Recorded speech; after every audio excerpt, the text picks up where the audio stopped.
여러분, 있어 보이게 이야기하고 싶을 때는요, 이 방법이 진짜 최고더라고요. 제가 그래서 저희 남편을 꼬셨는데, 아니지? 네.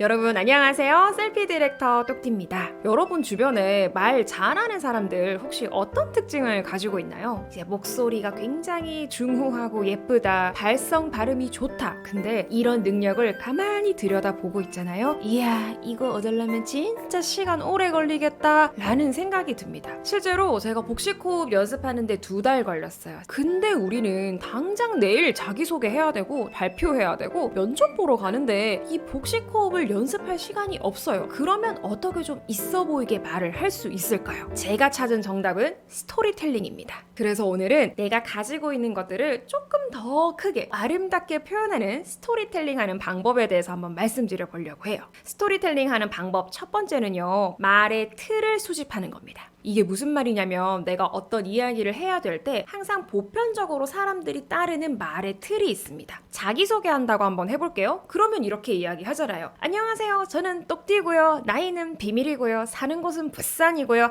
앞으로 잘 부탁드립니다. 감사합니다.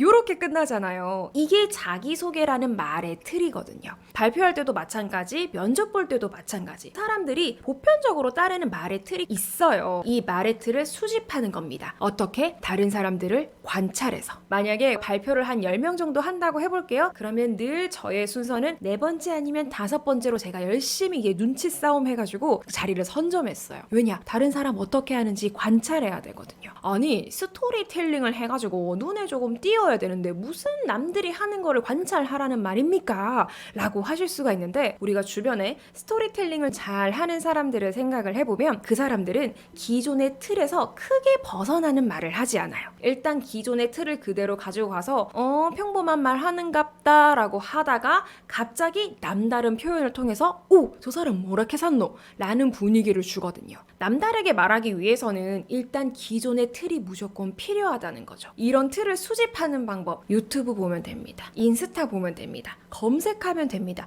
이거 검색 1시간만 해도 대충 이렇게 흘러가겠구나 라는 예상이 가능하거든요. 예상이 됐으면 이제는 내가 조금 튀어야 될 시간이에요. 방법 2번째, 기존의 틀을 변형시키는 겁니다. 아까 말씀드린 것처럼 기존의 틀을 가지고 이야기를 하잖아요. 안정감이 있어요. 듣는 사람으로 하여금 저 사람이 저런 이야기 하겠구나 라고 예상이 가능하거든요. 근데 이 예상이 너무 지속되다 보면은 지루해져요.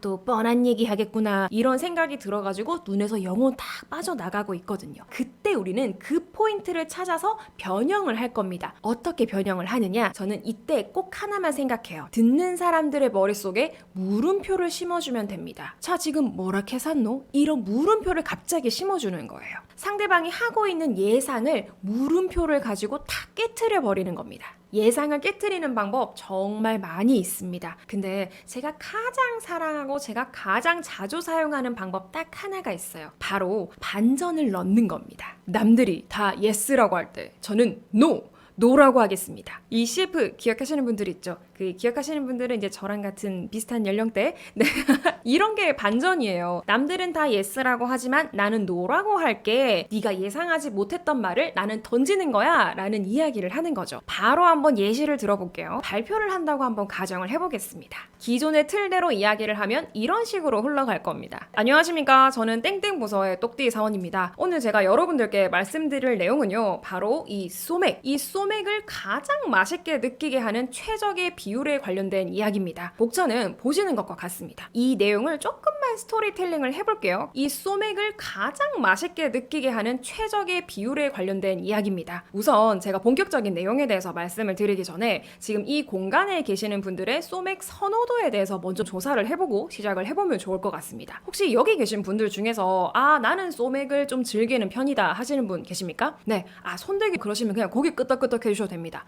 네, 많은 분들이 계십니다. 그런데 저는 사실은 이 소맥을 많이 즐기는 타입은 아니었습니다. 그 이유는 한 잔 먹고 나면은 그 눈 뜨면 바로 다음 날이더라고요. 저희 팀의 김 과장님께서는 소맥의 맛에 한번 빠지면 절대로 헤어나올 수 없다라고 말씀을 해주셨는데요. 그래서 저희 팀은 이 소맥만 가지고 있는 매력이 무엇인지 서베이 조사를 해봤습니다. 성인 남녀 500명을 대상으로 해서 이 소맥을 정말 즐기는 분들을 대상으로 한 서베이입니다. 보시는 것처럼 1위가 소맥으로 먹으면 왠지 모르게 맛있게 느껴진다 입니다. 저희 팀이 집중한 건 이 왠지 모르게라는 추상적인 이유를 조금 더 수치화를 해서 표현한다면 최적의 소맥 비율을 찾을 수 있을 거라는 가정을 세웠습니다. 이 가정을 증명하기 위해서 다음과 같은 자료를 준비했습니다.